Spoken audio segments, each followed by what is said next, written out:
पसीना। छोट कपड़ा लगाई छी तू गर्मी महीना।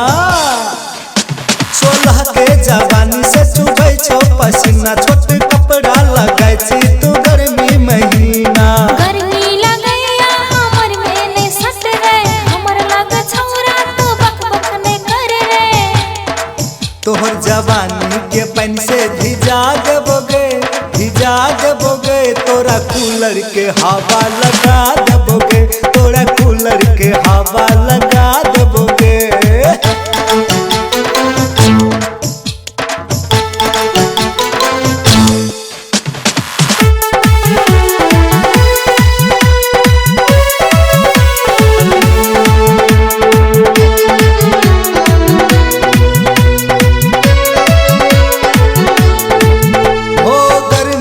तोरा निकल गेलो खमौरी, चल लगा देबो तोरा नस्ल पाउडर गे छौरी।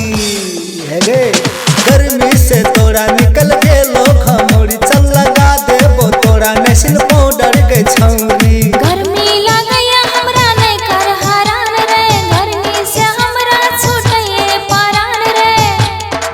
तोहर जवानी के बर्फ बना देबोगे, बना देबोगे। तोरा फ्रिज के पानी पिया देबोगे, तोरा फ्रिज के पानी पिया देबोगे।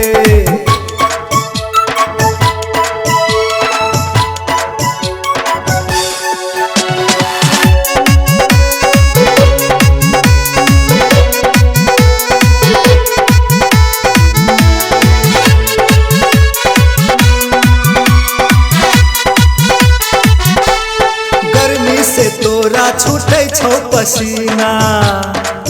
हे गे गर्मी से धक धक धड़के छो सीना। हे गे गर्मी से तोरा छूटे छो पसीना, गर्मी से धक धक धड़के छो सीना। गर्मी से मन लागैए उदास रे, गर्मी से चट चट लागैए प्यास रे। तोहर जवानी में पानी हरा देबोगे, भिजा देबोगे। तोरा कूलर के हवा लगा देबोगे, तोरा कूलर के हवा लगा देबोगे, तोरा कूलर के हवा लगा देबोगे।